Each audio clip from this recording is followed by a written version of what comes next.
اعوذ باللہ السمیع العلیم من الشیطان الرجیم بسم اللہ الرحمن الرحیم وبہ نستعین انہ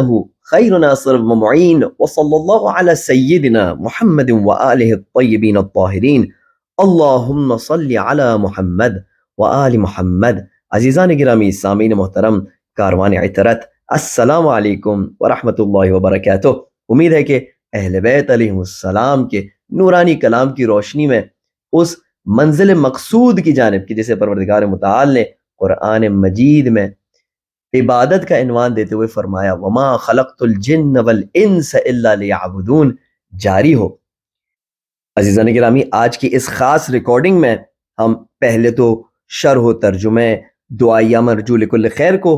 کچھ مزید آگے بڑھائیں گے، اور پھر ہم قرآن مجید میں ایک اور سیر کرتے ہوئے مزید اس بات پر گفتگو کریں گے کہ کیا وجہ ہے کہ ہماری کچھ دعائیں قبول نہیں ہوتی۔ ہم قرآن مجید میں ایک بہت ہی دلچسپ اور عجیب کمپیریزن آپ کی خدمت میں بتائیں گے کہ ایک بندہ وہ ہے جو خدا کا نافرمان ترین بندہ ہے، لیکن جیسے ہی وہ طلب کرتا ہے تو اللہ سبحانہ و تعالیٰ اس کی طلب اسے عطا فرما دیتا ہے، اور ایک وہ بندہ ہے کہ جس کی مثال خداوند متعال قرآن مجید میں دے رہا ہے اور کہہ رہا ہے کہ عظمت میں یہ میرا سب سے عظیم بندہ ہے، یہ میرے سب سے عظیم بندوں میں سے ہے، لیکن جب وہ خدا سے کچھ طلب فرما رہا ہے تو پروردگار متعال اسے اتنی جلدی عطا نہیں فرماتا۔ ہم یہ کمپیریزن انشاءاللہ آپ کی خدمت میں پیش کریں گے، قرآن مجید کی خالص آیت اور ان کا ترجمہ آپ کی خدمت میں پیش کریں گے، اور انشاءاللہ یہ آڈیو آپ کے لیے ایک بھرپور فائدہ مند آڈیو رہے گی کہ جس کی وجہ سے ہمارے ماہ رجب کے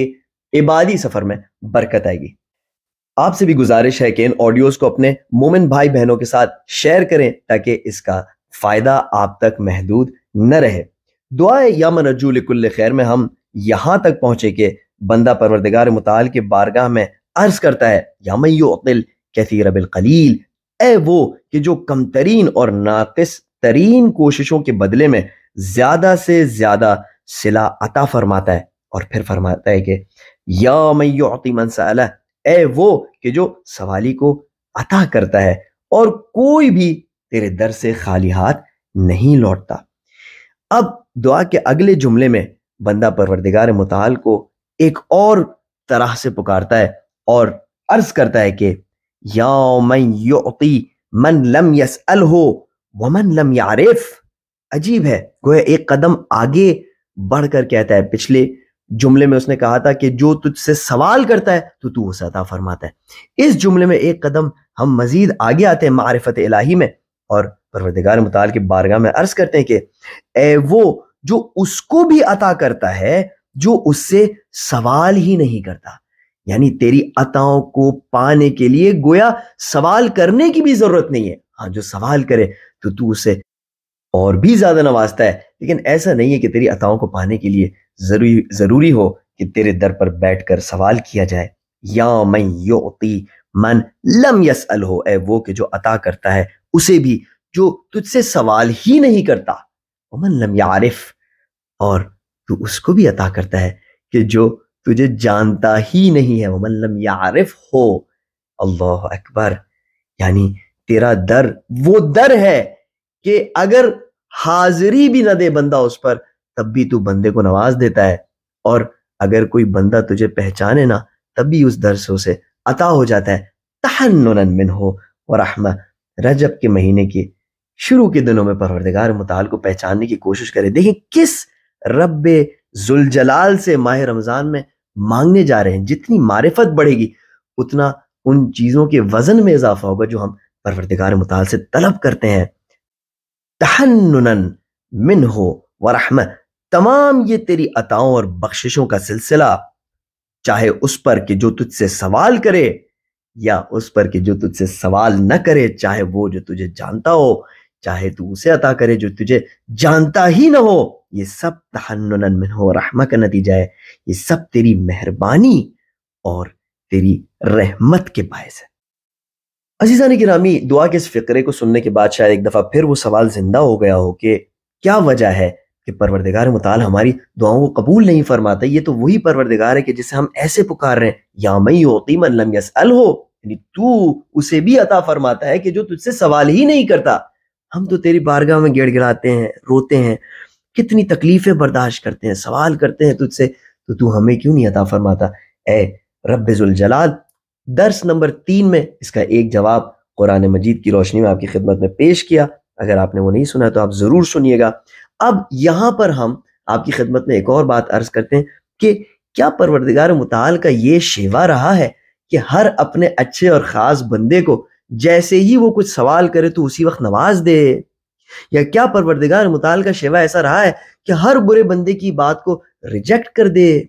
اگر ایسا رہا ہے تو شاید پھر ہمیں اپنے آپ پر شک ہو جائے کہ یا اللہ جب تو میری دعاؤں کو نہیں مانتا تو شاید میں تیرا برا بندہ ہوں، اور اگر تو میری دعاؤں کو فوراً قبول کر لیتا تو تب میں تیرا اچھا بندہ ہوتا۔ لیکن اگر قرآن مجید میں ہم سیر کریں اور پروردگار متعال کی سنت کو دیکھیں کہ وہ کس طرح اپنے خالص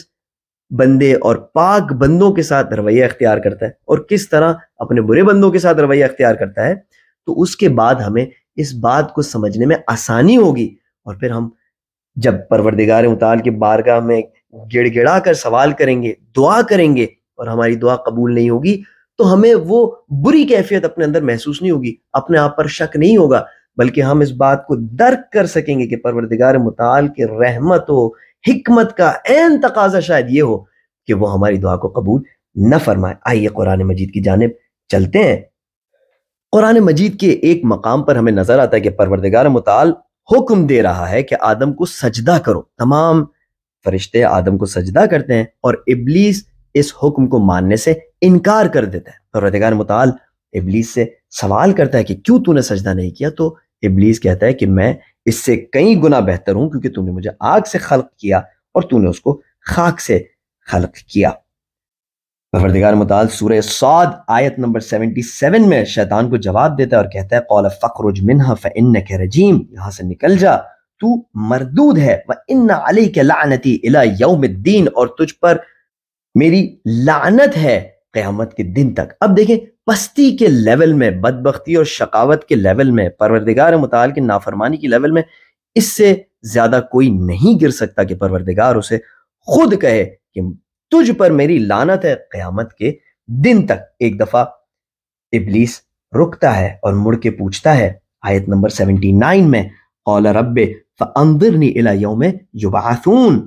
اے میرے رب تو مجھے اس دن تک مہلت دے جس دن تو لوگوں کو قبر سے نکالے گا۔ اب دیکھیں یہاں پر خداوند متعال کا پست ترین بندہ جو قطعاً جہنم کے لائق ہے وہ پروردگار متعال سے طلب فرماتا ہے۔ اگلی آیت میں دیکھیں پروردگار متعال کیا فرماتا ہے، آیت نمبر 80 قال فإنك من المنظرین، گویا کہ سوال کرنے اور عطا کرنے میں تھوڑا بھی فاصلہ نہیں آیا۔ تو یہاں پر ہم نے دیکھ لیا کہ پروردگار متعال نے کس طرح جیسے ہی ابلیس نے طلب کیا تو اسے عطا فرما دیا۔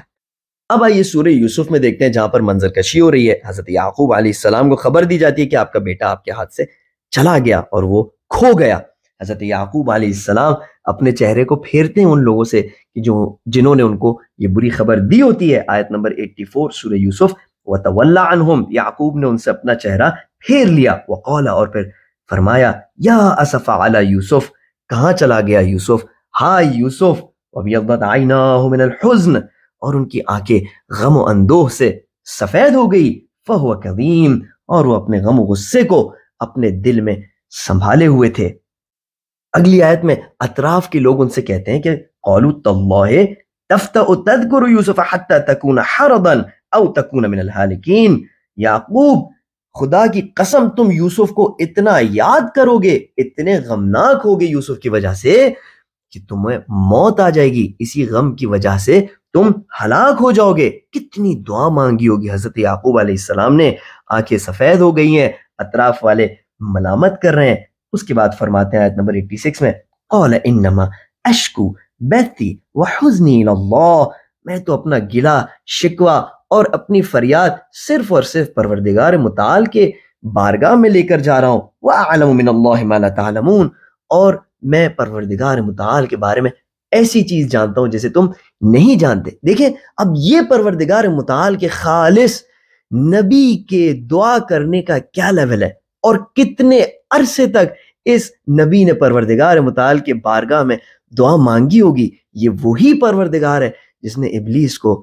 مانگتے ہی عطا کر دیا، اور یہاں پر یعقوب علیہ السلام ہے جو عرصوں سے پریشان ہے، لیکن پروردگار متعال ابھی تک ان کو جواب نہیں دے رہا۔ عزیزان گرامی،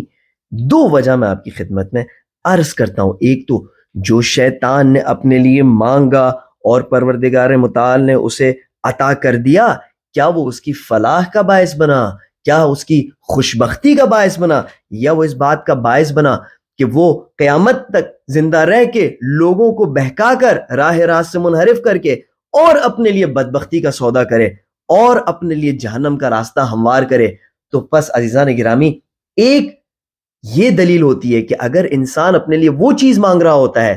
کہ جو اس وقت اسے مل جائے تو وہ اس کے بدبختی اور شقاوت کا باعث بنے، پروردگار متعال اسے روک لیتا ہے، مگر یہ کہ وہ اسے پسند نہ کرتا ہو۔ جیسے کہ اللہ ابلیس سے غصے میں تھا، ناراض تھا اور اسے پسند نہیں کرتا تھا، تو اللہ سبحانہ و تعالیٰ نے وہ چیز اسے دے دی کہ جس سے اس کے بدبختی کا راستہ مزید ہموار ہو۔ لیکن ایک جگہ پر یعقوب علیہ السلام کا بیٹا یوسف عزیز مصر کے دربار میں پرورش پا رہا ہے، سلطنت کے اصول سیکھ رہا ہے، مختلف امتحانات سے گزر رہا ہے تاکہ وہ اتنا عظیم انسان بنے، وہ اتنا عظیم نبی بنے کہ جس کی مثال قرآن مجید میں ذکر ہو، جو اپنے ملک اور ملک کے اطراف کے لوگوں کو ایک عظیم قحطی سے نجات دے، جو شرم و حیا و عفاف کے معاملے میں ایک بے مثال نمونہ قائم کرے، اور جو اس کے بعد پوری مصر کی بادشاہی کو اپنے ہاتھ میں لے لے۔ اب یہ یوسف اس والد کا جگر گوشہ ہے، لیکن اگر پروردگار متعال نے یوسف کو یعقوب علیہ السلام سے ملا دیا تو تمام یہ فضیلتیں وہ ہیں کہ جو یوسف علیہ السلام کو نہیں مل سکیں گی، لہٰذا اللہ سبحانہ و تعالی عطا نہیں فرماتا۔ یہ ایک دلیل ہے عزیزان گرامی کہ جو ہم مانگتے ہیں وہ اگر ہمارے فیور میں ہو، وہ اگر ہماری کام کی ہو تو پروردگار متعال قطعاً ہمیں عطا فرما دیتا ہے۔ لیکن اگر وہ ایسی چیز ہو کہ جو ہمارے فیور میں نہ ہو، یا اگر بعد میں ملنے سے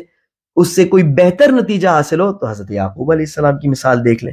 کہ سالوں سال تک مانگتے رہے لیکن ان کو بہت دیر بعد جا کے عطا ہوا۔ اور عزیزان گرامی، ان آیتوں میں غور و فکر کرنے سے، انہیں آپس میں کمپیر کرنے سے ایک اور بہت خوبصورت نتیجہ حاصل ہوتا ہے، ایک اور راز پروردگار متعال کے کچھ دعاؤں کو قبول نہ کرنے کے حوالے سے ایک اور راز کا انکشاف ہوتا ہے، جس کا تذکرہ ہم آپ کی خدمت میں انشاءاللہ اگلی آڈیو میں پیش کریں گے۔ اس آڈیو کا وقت یہاں پر ہی اختتام پذیر ہوا چاہتا ہے۔ سبحان ربک رب العزت عما یصفون وسلام علی المرسلین والحمد للہ رب العالمین، والسلام علیکم ورحمۃ اللہ وبرکاتہ۔